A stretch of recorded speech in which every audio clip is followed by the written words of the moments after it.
You tell yourself it's love. That's why you wait for the text. Why your stomach drops when they pull away. Why you keep giving, even when it hurts. Because somewhere deep inside, a part of you whispers, if I just love them better, they won't leave. But what if it's not love? What if it's a wound dressed up as devotion? What if the ache in your chest isn't passion, but fear? The fear of not being enough, the fear of being alone, the fear of being invisible. Again, you say you want connection, but ask yourself honestly, are you really looking for love? Or are you looking for someone to finally choose you? This is the secret most people never talk about. We don't fall in love. We fall into patterns, into roles we learned in childhood, into stories we're still trying to rewrite. You think you're drawn to them because they're special, but what if they just feel familiar? What if the chaos, the distance, the intensity isn't chemistry, but repetition? Because when you grow up in an emotional drought, even a drop of attention feels like rain.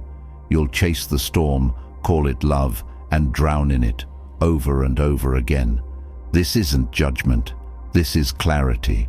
Because you're not broken, you're not crazy, you're not too much, you're just wounded. And those wounds have a voice. They say, find someone who will finally stay. But here's the truth. Until you understand why you love the way you do, you'll keep handing your heart to people who were never meant to hold it. This video isn't about blame. It's about awareness. It's about learning how to love, not from fear, not from trauma, but from a place of truth. Because real love doesn't ask you to disappear. It asks you to be seen, fully. Let's begin. Before you ever fell in love, before your first heartbreak, before you even knew what romance was, your nervous system had already learned how to attach. From the moment you were born, you began asking one question: am I safe to be me and still be loved? The answer came from your caregivers, not just in what they said, but in what they did, how they held you, how they reacted to your emotions, how consistently they showed up or didn't, and that emotional environment became your blueprint for love, not consciously, but biologically, wired into your nervous system, shaping how you respond to closeness, conflict, and vulnerability. Psychologists call this attachment theory. There are 4 main styles. Secure attachment. You felt seen, soothed, safe. So as an adult, you communicate clearly. You trust easily, but not blindly. Love feels natural, not overwhelming or threatening. Anxious attachment. Love felt inconsistent, sometimes warm, sometimes cold. You learned to cling, chase, overgive, to earn affection. As an adult, you fear abandonment. You crave closeness, but never feel fully secure. Avoidant attachment. Love felt intrusive or conditional. You learned that independence equals safety. So now, closeness feels threatening. You shut down. You withdraw. You confuse emotional distance with self-protection. Disorganized attachment. Love was both comfort and chaos. You never knew what version of a caregiver would show up, so you oscillate between craving and fearing intimacy. You sabotage, you panic, you love, and run from it at the same time. These styles aren't labels, they're coping strategies, developed in childhood to survive the emotional world you were handed. But here's the good news, they're not permanent. Attachment styles can change. They evolve as you heal, as you become aware, as you stop repeating what hurt you and start choosing what honors you. Because love isn't just a feeling, it's a pattern, and patterns can be rewritten. So if you've always felt like something was wrong with the way you love, there isn't. You're not broken. You're just repeating the emotional language you were taught. Now it's time to learn a new one. If this content is making sense to you, click the subscribe button and subscribe to the channel. Thank you for your support. It starts with sparks, an intense connection. One person opens fast, feels deeply, wants closeness. The other is charming but distant, magnetic, then withdrawn. And soon, what felt like magic turns into a cycle of emotional starvation. This is the most common and most toxic relationship dynamic, the anxious-avoidant trap. The anxious partner fears abandonment. They overanalyze every text, every silence. They seek reassurance, closeness, clarity.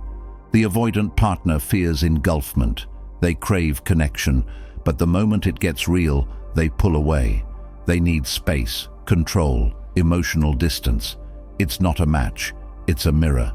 The anxious says, "Come closer, or I'll feel abandoned." The avoidant says, "Back off, or I'll feel smothered." Both are afraid, but they express fear in opposite directions, and yet they're drawn to each other. Why?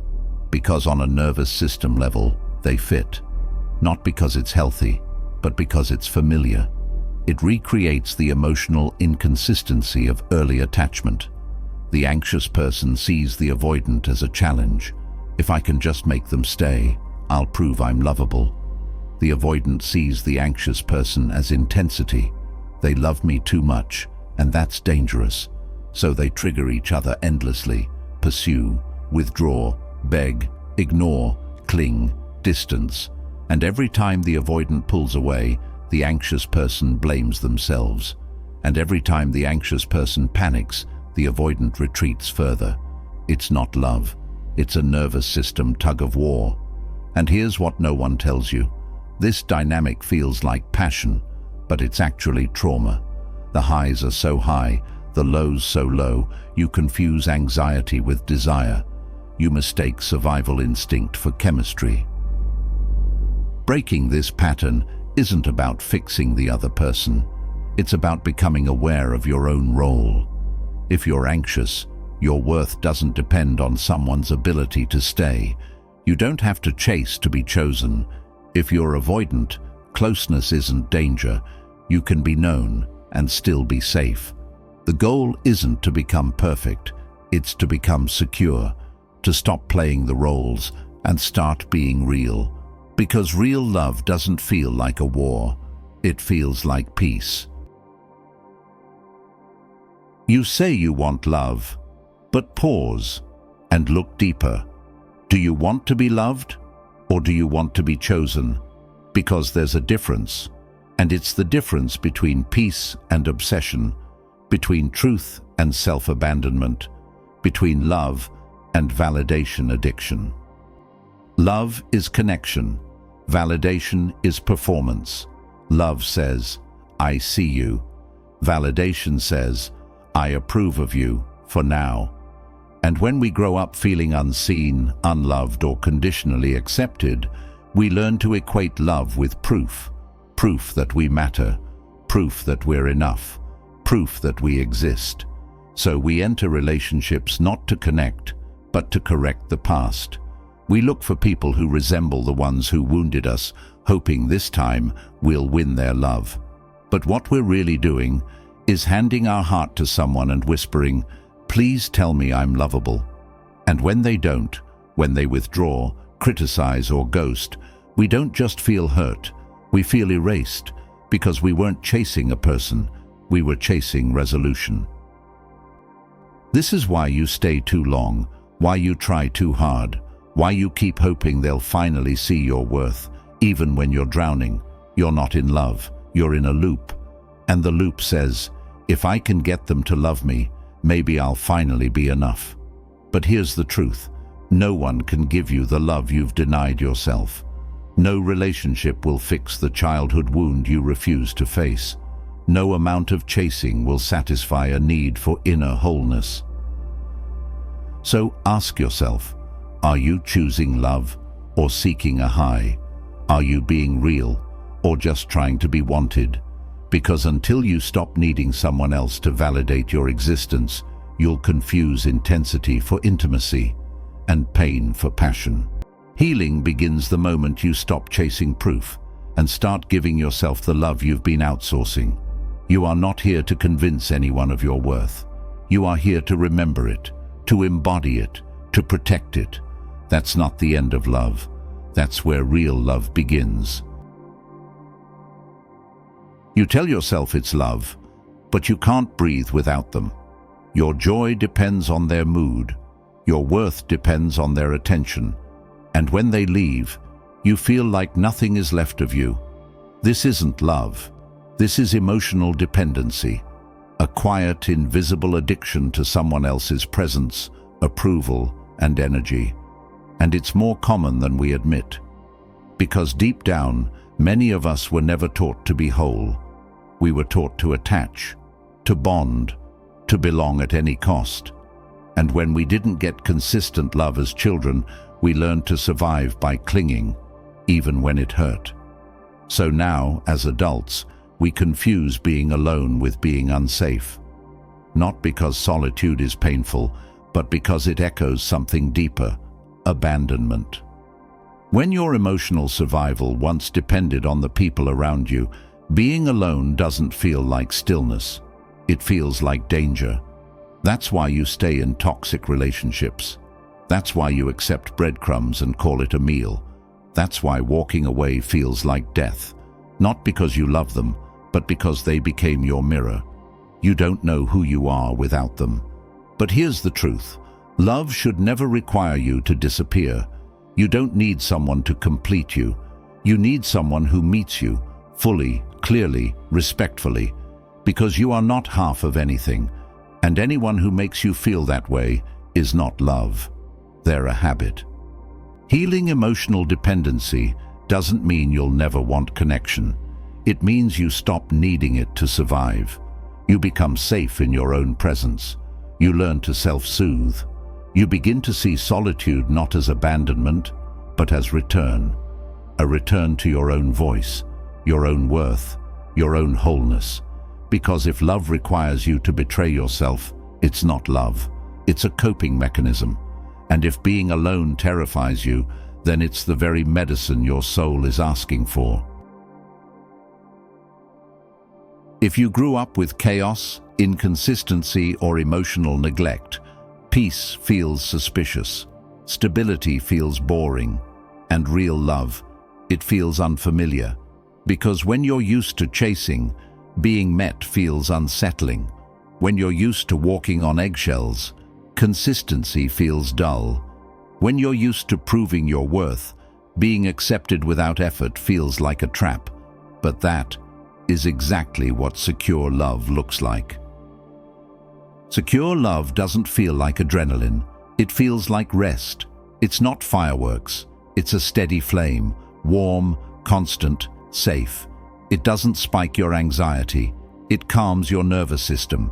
It doesn't make you guess. It communicates. In secure love, you don't fear being too much. You don't shrink to be chosen. You're not punished for having needs.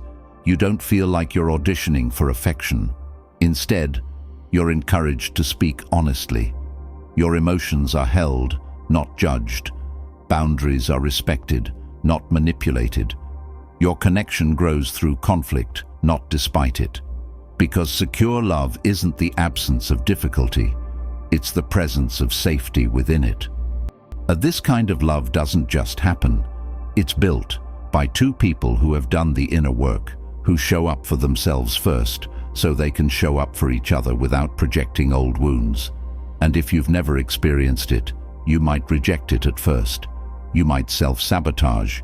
You might say, "It's too calm. Something must be wrong." But nothing's wrong. That calmness, that's the absence of chaos you mistook for love. You don't have to earn secure love. You just have to become ready to receive it, to stop chasing highs, to stop romanticizing pain, to stop confusing unpredictability with passion, because the real thing doesn't make you feel confused. It makes you feel home.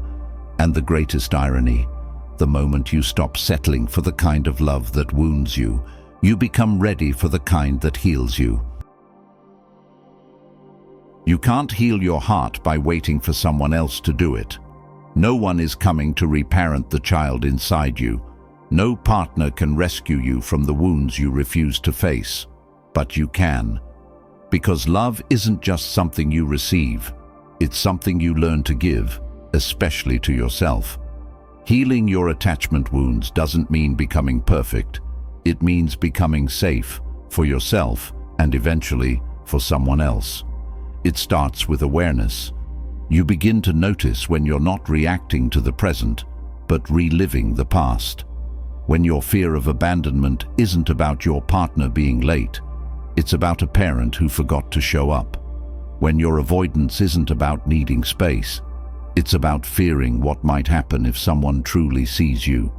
You realize the wound is not your fault, but the healing is your responsibility. That's where practices like reparenting come in. You become the parent you never had. You show up with compassion. You validate your own pain. You stop judging your needs and start honoring them.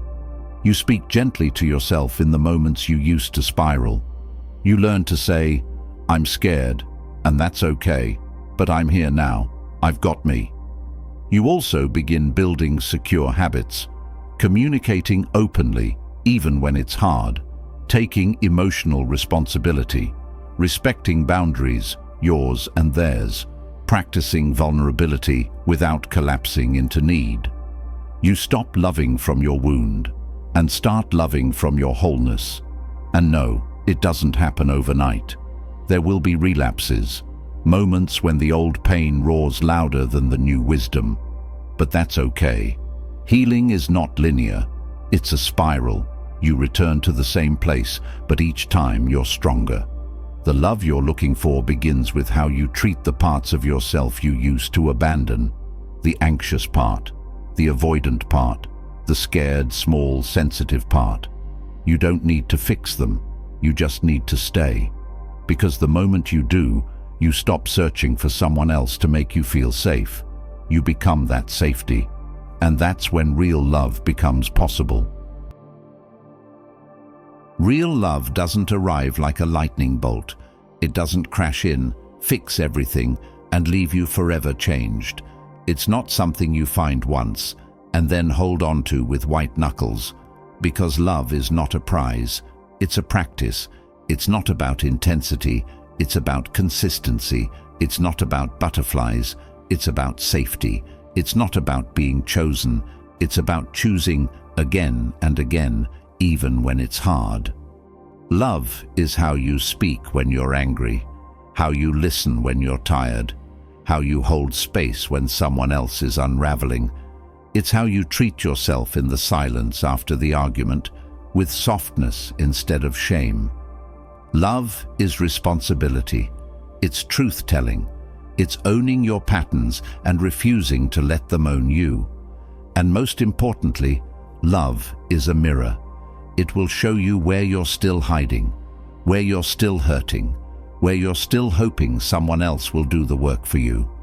But the more you meet yourself in those places, with compassion, not criticism, the more capable you become of giving and receiving love that heals, not harms. You don't need to be perfect to be loved. You don't need to be healed to be worthy. But you do need to be honest with yourself, with others, with the truth that love isn't always soft, but it should always be safe. So the next time you feel yourself spiraling, chasing, shrinking, obsessing, pause. Ask yourself, is this love or is this a wound trying to feel whole? And then choose. Not what feels familiar, but what feels true. Because the most radical thing you can do in a world full of performative love is to love gently, love consciously, love honestly, starting with you.